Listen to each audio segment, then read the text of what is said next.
Working on a 2011 BMW 528. Customer concern is the parking brake light is on the dash and asked me to look at it. After scanning the vehicle, this is what I got. The top one, the right actuator line disconnection.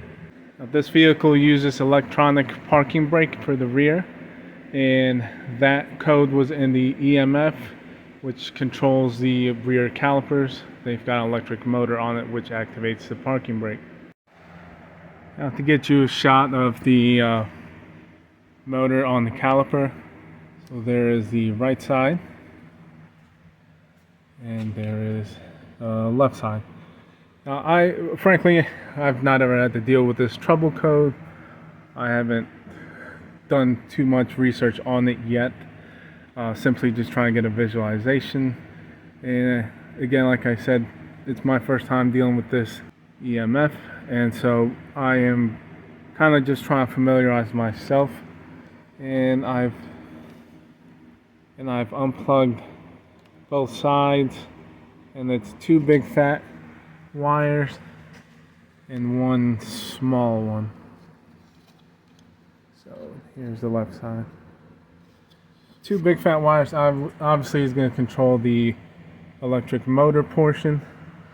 Not too sure what the small third wire is, but just theorizing in my head, the computer's gonna have to make some sort of measurement to watch the basically probably motor windings or position or something. It has to monitor it some way, somehow. So what I'm simply just going to do, based off the trouble code description, which is described as a line disconnection, like possibly meaning the plug is unplugged or an open circuit, open line, I'm simply just going to go ahead and ohm out the motor windings from side to side and see what I get. So there I am, tapped into the two outer pins, and the measurement on this one keeps varying, and it's very, very high. Okay, so there I am on the left side caliper, and way different reading. This one's holding steady, and it's only at 2 ohms. And here now I am tapped into a new factory replacement motor only unit, and the spec on that is right at 1 ohm. So both left side and new unit are way closer than what the mega ohms was. At this point, I don't have to worry about trying to chase the line up to the module. I am going to assume that the module is not happy with the open circuit pretty much on that caliper. So just getting a shot of what it looks like after the motor got removed. Not sure exactly what I'm supposed to be seeing there. I've not had the pleasure of removing one of these, but almost looks like water got back there, and you could tell that the center nub has got some rust on it. So that would probably be another sign of why the motor windings are not the same. Okay, so we are back in. The new caliper motors installed.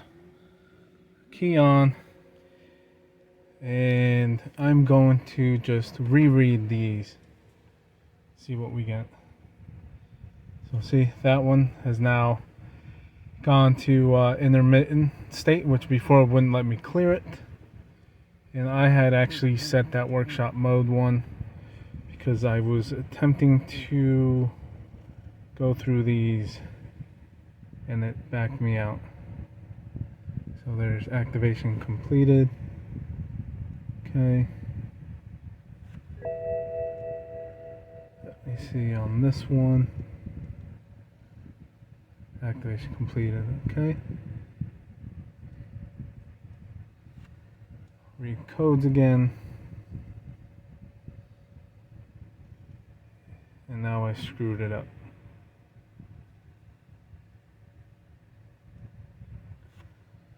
Let me clear that.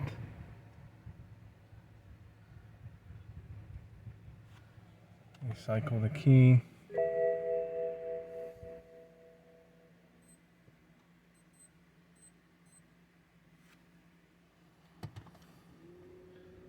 Reread it.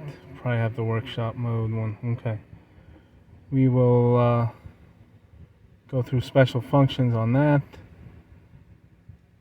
And back out.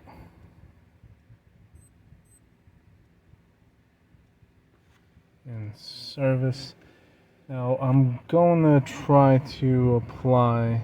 Let's see what happens.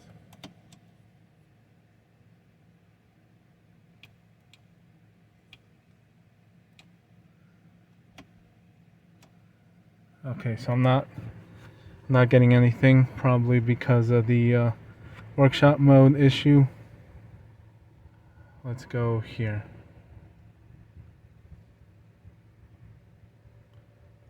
Okay.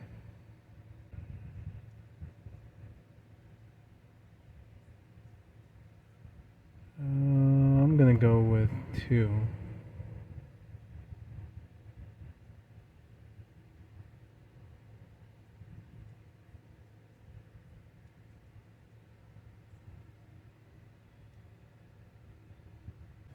Okay, so I'm gonna pull this up for 3 seconds. Okay, and I heard the calipers going.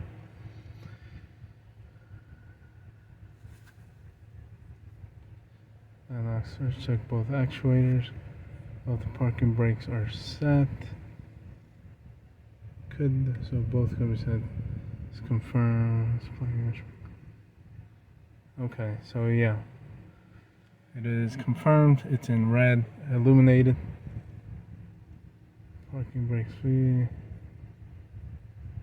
So press the foot brake and then the.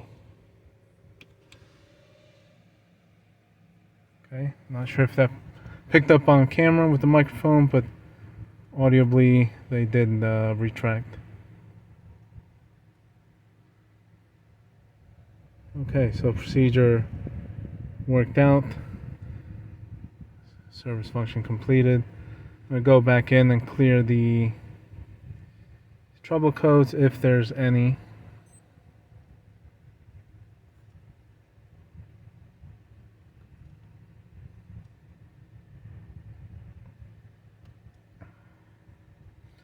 Okay, so it looks like it cleared it. So it looks like that's it on this one.